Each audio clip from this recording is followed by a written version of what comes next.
Yeah, I was so glad a couple of months ago when Vince and I came up with that term, cycles of light and life, because that's really what's in a farmer's almanac. And light becomes life thanks to a miracle called photosynthesis. But it's tricky because the availability of light fluctuates. And yes. Very good, Toby. Which is really what this is all about, is just timing.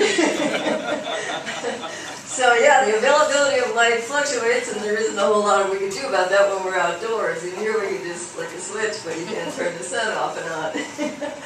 And fortunately, we can observe. And if we observe really carefully, we notice that the sun, when it's rising as far to the south as it ever does, that's when the days are really short, the nights are really long, and the temperatures drop. That doesn't go too well then.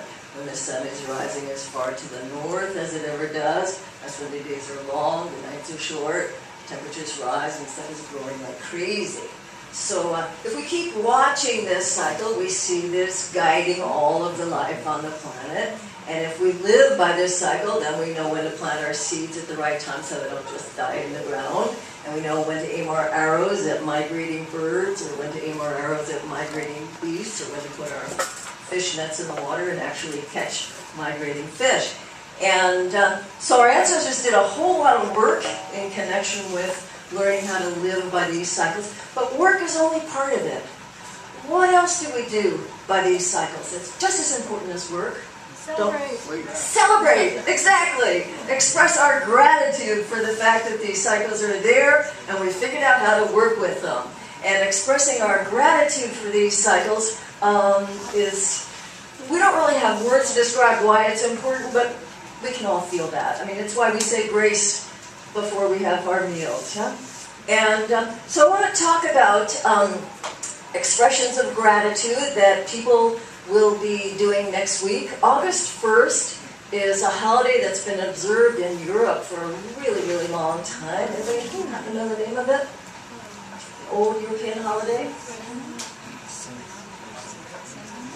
I hear things, but I can't do it. Lammas Day? Okay. L-I-M-M-A-S? Yeah, yeah. Also known to the Celts as Lunasa. Yeah. And it's the midpoint between the beginning of summer and the beginning of fall. Okay? All of the midpoints between seasons are celebrated.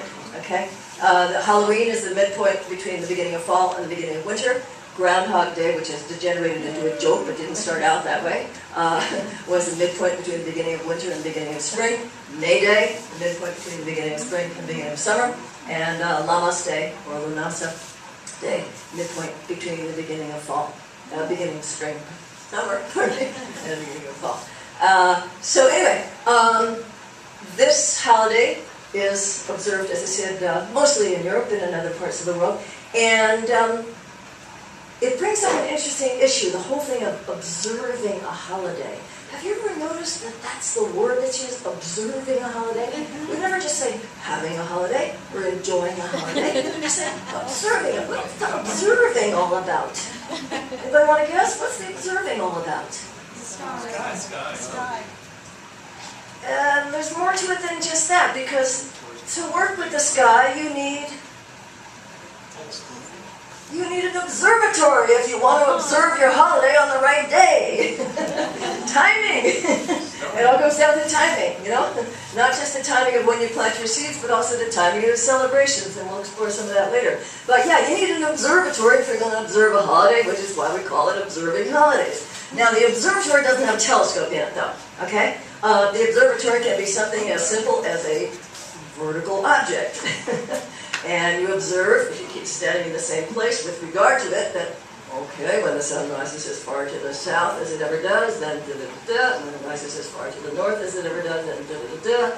And after years and years of watching this, you eventually are able to, observe the correct times for holidays and planting seeds and putting your fish nets in the water and, et cetera, et cetera, et cetera. So I'd like to tell you guys a story about an incredible observatory that the Incas had in Peru that I happened to find out about because I was in Peru in 1986. an amazing thing happened with regard to this observatory. But I need to give you a little backstory on it. You probably know the Inca Empire thrived, and people were fully fed in spite of the fact that people only farmed 65 days out of the year.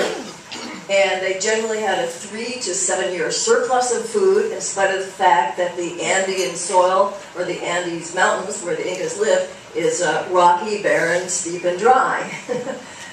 So maybe the Incas knew a whole lot about biochar, maybe they knew a whole lot about IMOs, maybe they knew a whole lot about soil chemistry, who knows. However, they did have a solar observatory in the capital of Cusco, which employed, let me make sure I get this right, 4,000 people. Oh my gosh. So you have to assume that those 4,000 people were doing something, that they were observing something that was really important, because you wouldn't expect in a climate like that that people could satisfy all their food needs by just farming 65 days out of the year and still have that 3 to 7 year surplus. I don't know what was going on in the observatory, but anyway, so I was in Peru in 1986, in the hills up above Cusco, and again, the observatory was in, oh, forgot to tell you, when the Spaniards arrived, the Spaniards decided that since these people were not Catholics, there was something wrong with them, and that they should stop eating their indigenous quinoa, and they should stop eating their indigenous potatoes, because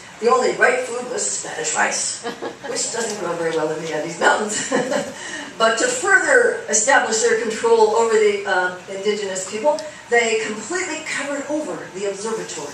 They spent 100 years covering over the observatory with a big Catholic church.